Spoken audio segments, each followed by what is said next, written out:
slip. We asked to have a very brief recess, and then we'll come back out and finish this hearing. So we're going to take about 5 minutes. Is that good, Frank? Okay, let's start. By Denise Ford. On closing of the hearing, all in favor indicate by saying aye. Aye. Any against? Hearing's closed. Now on the item, we have a motion to table the item. Second, Mike. There's a motion by Legislator Denenberg, seconded by Legislator Scannell. There's no debate on this or discussion. All in favor of tabling this indicate by saying aye. Aye. Any against? Nay. That's 3 ayes, 4 nays. It's been defeated. Now on the item, we want a roll call vote. We'll do a roll call vote. This is to move this to finance because we feel that finance has to get their answers. Before I'm going to do roll call, so okay, we're going to go first. Legislator Scannell.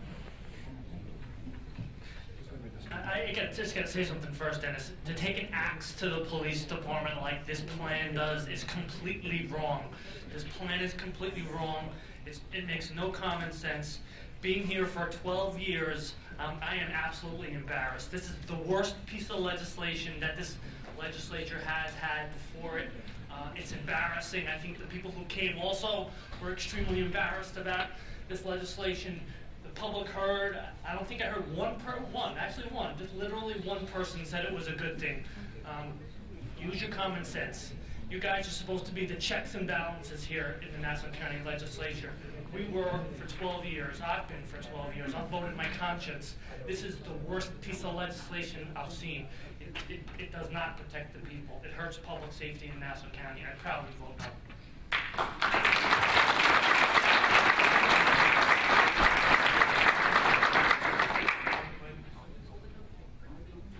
Legislator Denenberg. This plan was rolled out a little over 2 weeks ago without any detail. Then on a hearing, we got the plan. Now today, at another hearing, after the first one was recessed, we got an entirely different plan. The details seem to change daily, if not hourly, since this was first rolled out. Even the most simple questions about the plan, there's difficulty in answering it. What's indisputable is that the quote-unquote $20 million worth of savings is not going to be close to $20 million worth of savings. Legislative Budget Review Office says 12 after some of the costs.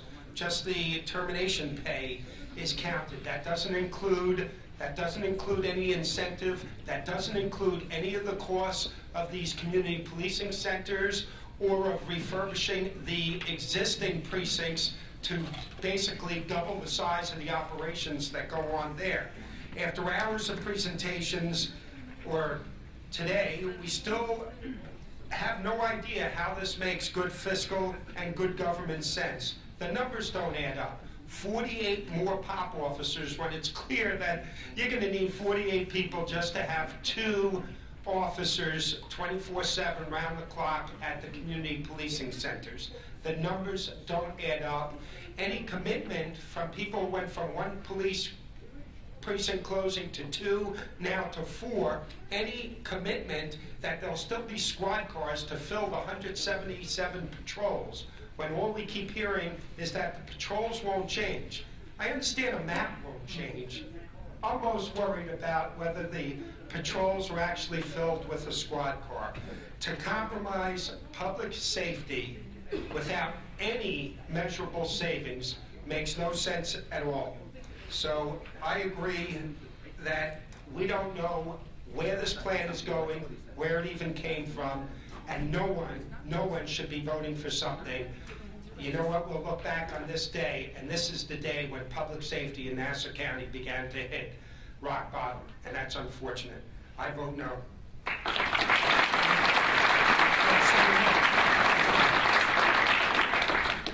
I asked at the beginning of my question period, at what price is this worth? And I still don't have an answer. After all my questions, after all the public comment, after all the presentations, I don't have the answer. I echo a lot of Legislator Denenberg's concerns. Numbers shift, that the information seems to be in flux at best, and I really don't believe that this county is prepared to implement this plan, much less advocate for it. And for that reason, I vote no.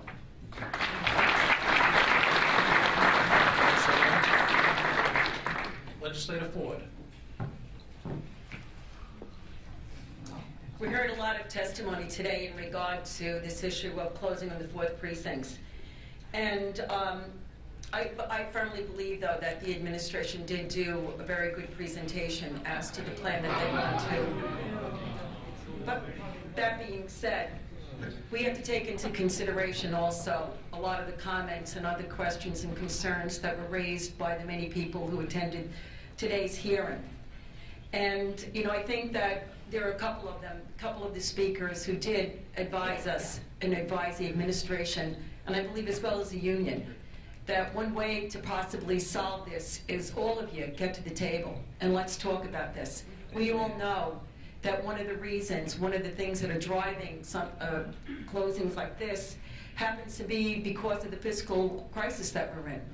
And this was something that, I believe it was inherited from the previous administration. We are trying to deal with trying to plug a $150 million budget hole in labor savings. This is something not only the administration, but also NIFR is commanding that we have to do this. I think that in a matter of public safety and common sense, I urge everybody to make sure that you get to the table, that let's try to see if we can work around this so that there will be no closings, that we can keep the precincts the way that they are, and the police department the way that they have been operating these past years. But we do have to, there are sacrifices that have to be made. And not only is our responsibility also with public safety, but it's also for the fiscal health of this county.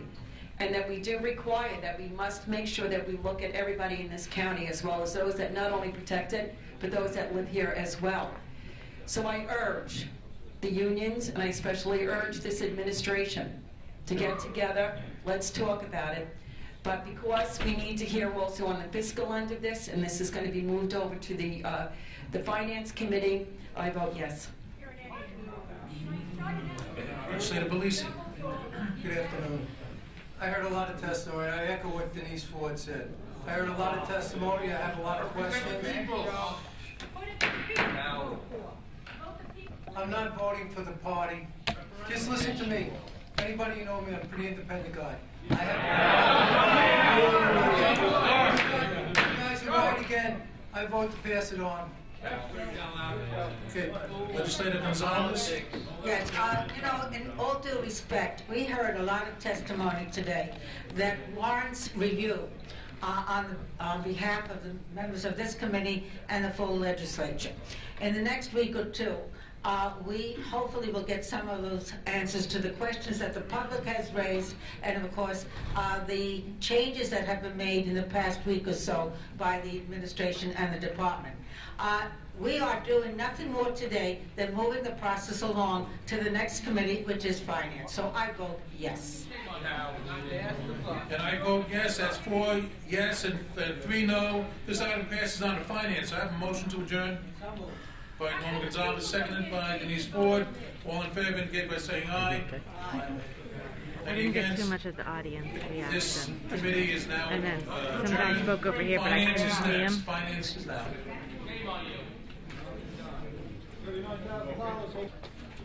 Commissioner